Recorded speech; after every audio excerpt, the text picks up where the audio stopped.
दिल्ली के सीएम अरविंद केजरीवाल के personal secretary विभव कुमार और आप सांसद एनडी गुप्ता के घर पर मंगलवार 6 फरवरी को ईडी की रेड हुई है।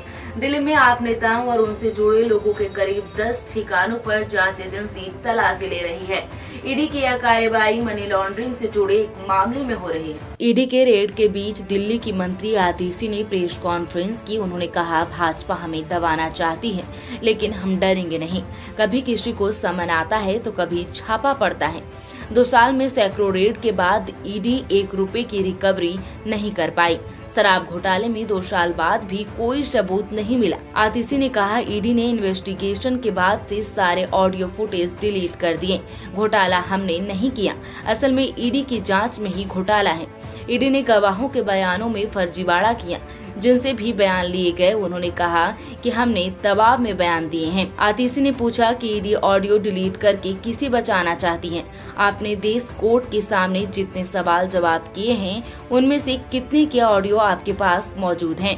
ये सामने आएगा तो दूध का दूध और पानी का पानी हो जाएगा। क्राइम ब्रांच के 1 दर्जन अफसर दिल्ली के मुख्यमंत्री अरविंद केजरीवाल जी के घर पहुंचे। क्राइम ब्रांच का एक तथाकथित नोटिस लेके पहुंचे। कहते हैं कि ये नोटिस हम दिल्ली के मुख्यमंत्री अरविंद केजरीवाल जी के हाथ में ही देंगे। आज सुबह वही आधा दर्जन क्राइम ब्रांच के अफसर मेरे घर पहुंचे। 2-3 घंटे तक वहां पे इंतजार किया। कभी अंदर गए, कभी बाहर गए, कभी घर के पीछे के दरवाजे पे गए, कभी आगे के दरवाजे पे आए। कहते हैं जी क्राइम ब्रांच का नोटिस है और नोटिस सीधा मंत्री जी के हाथ में देंगे। वैसे तो जो बेचारे क्राइम ब्रांच के अफसर आए, हमें उन बेचारों पे के दया ही आती है। दया इसलिए आती है कि जब पुलिस में आए होंगे, प्रमोशन के बाद इंस्पेक्टर बने होंगे, एसीपी बने होंगे, तो तब सोचा होगा कि पुलिस में आके देश की सेवा करेंगे। तब सोचा होगा महिलाओं की सुरक्षा करेंगे। तब सोचा होगा देशवासियों के लिए कुछ करेंगे।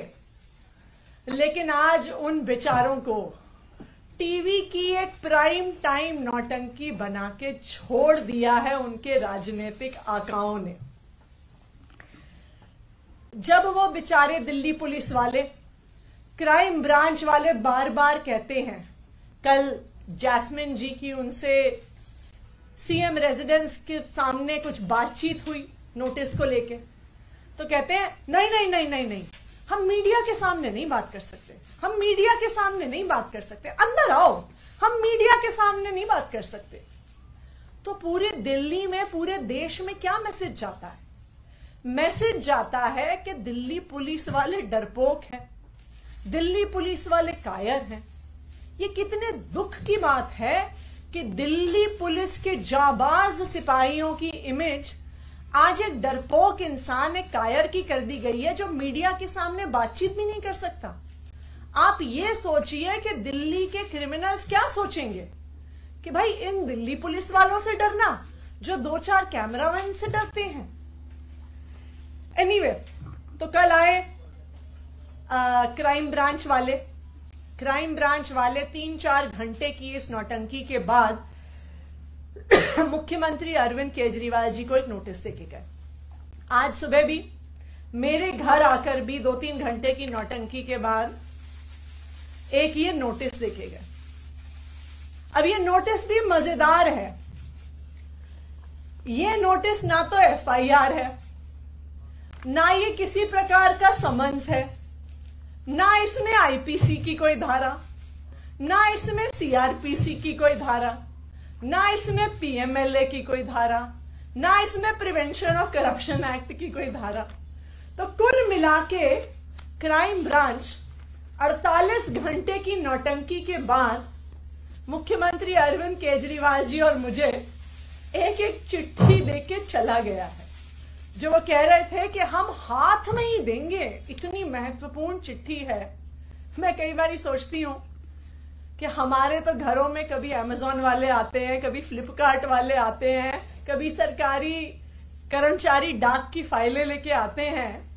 तो ये तो स्वाभाविक बात है कि वो फाइलें, वो डिलीवरी ऑफिस में ही छोड़ी जाती है। कोई मुख्यमंत्री, कोई मंत्री डाक के डेस्क पे बैठ के चिट्ठी रिसीव करने के लिए नहीं बैठा।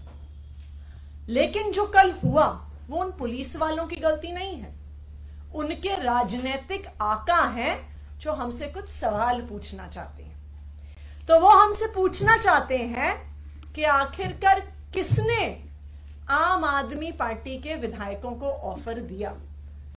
तो मैं दिल्ली पुलिस के राजनीतिक आकाओं को बताना चाहती हूं कि आपको इतनी नौटंकी करने की जरूरत ही नहीं थी। मैं आज प्रेस कॉन्फ्रेंस करके उन सवालों का जवाब दूंगी कि आखिरकार किसने आम आदमी पार्टी के विधायकों को करोड़ों रुपए के ऑफर दिए। वही लोग हैं जिन्होंने 2016 में उत्तराखंड में 9 कांग्रेस के विधायकों को कांग्रेस से तोड़कर बीजेपी में शामिल किया था।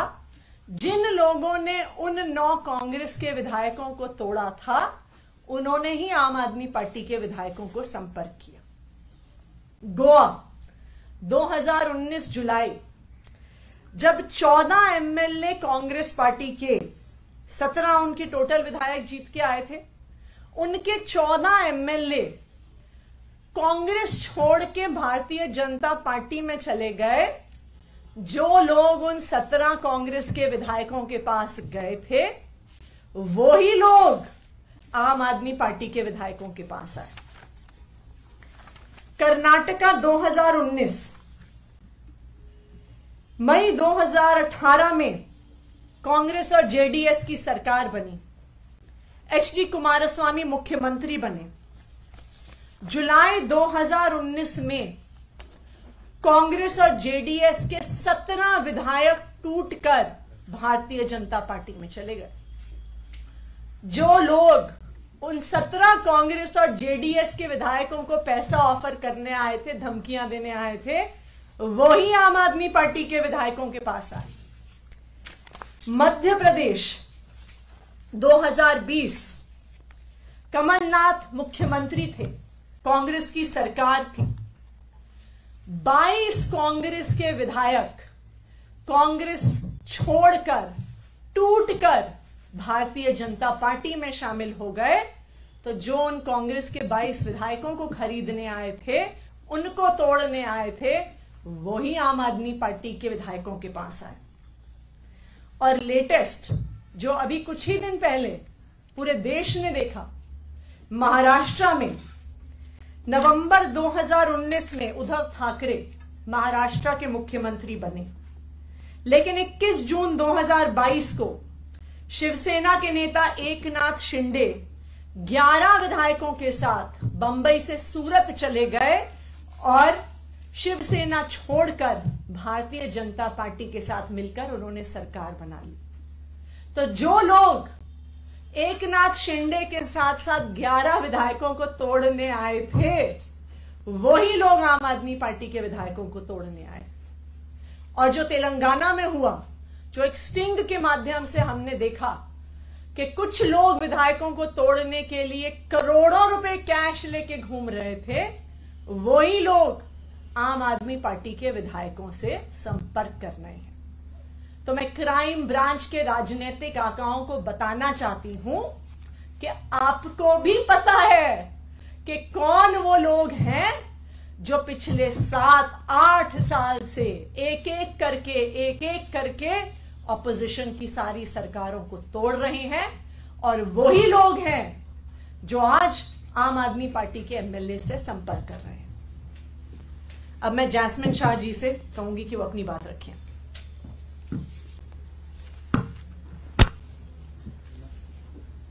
दोस्तों, आप सबने कल देखा कैसे मुख्यमंत्री अरविंद केजरीवाल जी के आवास के बाहर जब क्राइम ब्रांच, दिल्ली पुलिस के क्राइम ब्रांच के दर्जन करीब ऑफिसर, जिसमें कई सीनियर ऑफिसर खड़े थे, उनकी टीम पहुंचने के पहले सारी मीडिया वहां पे पहुंच गई थी। किसने बताया मीडिया को? भाजपा ने बताया। मतलब भाजपा को पता चल जाता है कि अभी क्राइम ब्रांच मुख्यमंत्री आवास पे पहुंचने वाली है। आज मंत्री आतिशी जी के यहां क्राइम ब्रांच के वही दर्जन ऑफिसर पहुंच जाते हैं, उससे पहले 2 दर्जन मीडिया वाले पहुंच जाते हैं, और फिर वहां पर 5 घंटे, कल मुख्यमंत्री आवास के बाहर 5 घंटे ये क्राइम ऑफिसर अपना सारा काम काज छोड़कर केवल खड़े रहते हैं और कहते हैं नहीं जी हमें तो मुख्यमंत्री जी से मिलना है।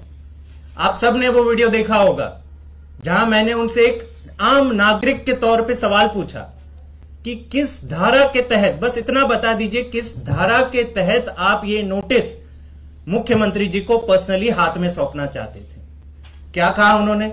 नहीं जी मीडिया के सामने नहीं कहूंगा, आ जाइए अंदर बात करते हैं।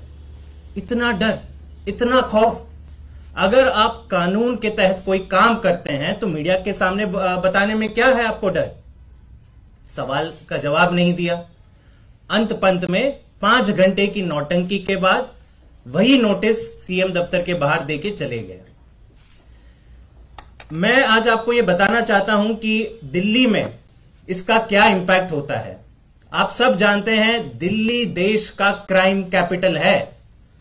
हर साल, ये सुन लीजिए, ये नंबर अगर आप सुनेंगे तो चौंक जाएंगे, हर साल दिल्ली में 3 लाख क्रिमिनल केसेस रजिस्टर होते हैं। 3 लाख। इन 3 लाख केसेस में से चार्जशीट कितने में फाइल होती है? 1 लाख। 1 लाख से भी कम, करीबन 30% क्रिमिनल केसेस में ही हर साल चार्जशीट फाइल होती है। 2 लाख केसेस में तो चार्जशीट ही फाइल नहीं होती। और ये जो 30% का आंकड़ा है, परसेंटेज ऑफ चार्जशीट फाइल, वो देश भर में सबसे कम है। मतलब दिल्ली में सबसे ज्यादा क्राइम रेट, दिल्ली में सबसे कम चार्जशीट। महिला सुरक्षा की बात करते हैं। Delhi is the rape capital of India. Women, crimes against women में दिल्ली का अव्वल नंबर आता है। सारे मेट्रोपॉलिटन सिटीज का अगर आप हिसाब किताब लगा दें तो highest number of crimes against women Delhi में पिछले साल पाए गए 14,158। सीनियर सिटीजन्स की बात करें, सारे देश में सबसे ज्यादा क्राइम अगेंस्ट सीनियर सिटीजन्स कहां रजिस्टर होते हैं? दिल्ली में रजिस्टर होते हैं 1,315 पिछले साल, जो उसके पहले के साल से भी ज्यादा था। क्राइम अगेंस्ट चिल्ड्रन की बात कर लेते हैं। बच्चे कितने सेफ हैं दिल्ली में? दिल्ली में देश भर में highest crime against children report होते हैं हर साल। पिछले साल कितने रजिस्टर हुए? 7,400। और ये हर साल ये आंकड़े बढ़ते जाते हैं। हर साल दिल्ली के टोटल क्रिमिनल केसेस जो भी रजिस्टर हो रहे हैं वो बढ़ते जा रहे हैं। लेकिन दिल्ली पुलिस के क्राइम ब्रांच क्या करती है? बीजेपी के मुख्यालय से कॉल नहीं आया, दर्जन ऑफिसर भेज दो मुख्यमंत्री के घर पर, 5 घंटे उनको खड़े रहने दो, मीडिया के सामने नौटंकी करेंगे, भंगड़ा करेंगे कि आओ हमें शूट करो, हम यहां पे खड़े हैं। और नोटिस का आधार क्या है? जैसे आतिशी जी ने कहा, ना कोई आईपीसी की धारा मेंशन्ड है, ना सीआरपीसी, ना कोई समन्स, ना एफआईआर। एक कोरे कागज पे एक नोटिस या खत लिखकर कह रहे हैं कि नहीं हमें तो मिलना है। तो क्या मुख्यमंत्री और मंत्री दिल्ली सरकार के सारे अपना काम काज छोड़ दें, केवल और केवल डाकिया का काम करें कि अपने घर के बाहर खड़े रहें कि आइए दिन भर आइए, जो भी खत लेंगे हम आपको पर्सनली सौंपेंगे?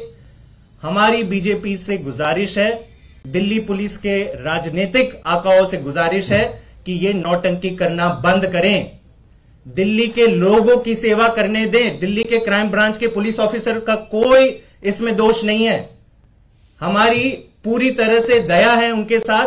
वो जब आए थे पुलिस फोर्स में तो ये जरूर सोच के आएंगे कि देश की सेवा करेंगे, महिला सुरक्षा पर काम करेंगे, किडनैपिंग रोकने में काम करेंगे, मर्डर रोकने में काम करेंगे। लेकिन होता क्या है, सुबह 8 बजे कॉल आ जाता है कि जाओ आज पूरी दिन मीडिया के लेके जाओ और सीएम के बाहर आप, सीएम के घर के बाहर आप ये खड़े रहो रास्ते पे। दुख होता है और मेरी हाथ जोड़ से विनती है कि क्राइम ब्रांच को उसका राजनीतिकरण ना करें, उनको जनता की सेवा करने में छोड़ दें।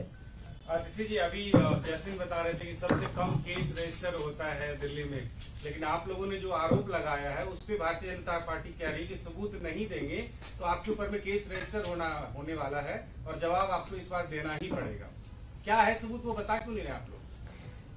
देखिए, हम तो बता रहे हैं कि कौन लोग आए थे, हम तो बता रहे हैं कि वही लोग आए थे जो गोवा में गए थे, वही लोग आए हैं जो कर्नाटका गए थे, वही लोग आए हैं जो तेलंगाना गए थे, वही लोग आए हैं जो मणिपुर गए थे, वही लोग आए हैं जो अरुणाचल प्रदेश गए थे। तो इसलिए ये कोई छुपी हुई बात ही नहीं है कि कौन आया था विधायकों की खरीद फरोख्त करने के लिए। ये आप सड़क पर चले जाइए, सड़क पर चलता हुआ आपको बच्चा बच्चा बता देगा कि कौन कांग्रेस के विधायक तोड़ रहा है, कौन शिवसेना के विधायक तोड़ रहा है, कौन जेडीएस के विधायक तोड़ रहा है, कौन आम आदमी पार्टी के विधायक तोड़ने की कोशिश कर रहा है। तो इसलिए ये क्या करें, एक भारतीय परंपरा में कहते हैं प्रत्यक्ष ही प्रमाण है, तो ये बिल्कुल प्रत्यक्ष है, पूरे देश के सामने है कि कौन विपक्ष की पार्टियों पर केस कर रहा है, कौन विपक्ष की पार्टियों को डराकर धमकाकर पैसों का लालच देकर तोड़ने की कोशिश कर रहा है। आखिर टफ है कौन? टफ वो है जिसमें है लंबे स्ट्रोक वाला दमदार इंजन।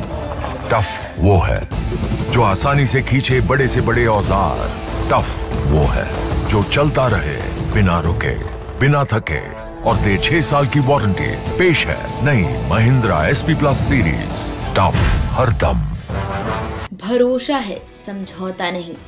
आज ही घर ले आइए अपने हीरो, जिस पर है करोड़ों का भरोसा और जिसमें है world class multi sensor technology, जो आपको दे बेजोड़ माइलेज और मजबूती। हमारे यहाँ एक्सचेंज सुविधा एवं फाइनेंस सुविधा उपलब्ध है।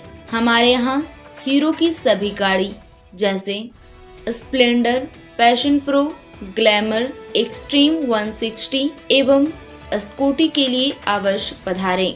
हमारा पता श्री ओम साई ऑटो, गया कॉलेज के सामने। हमारा नंबर 7574826963।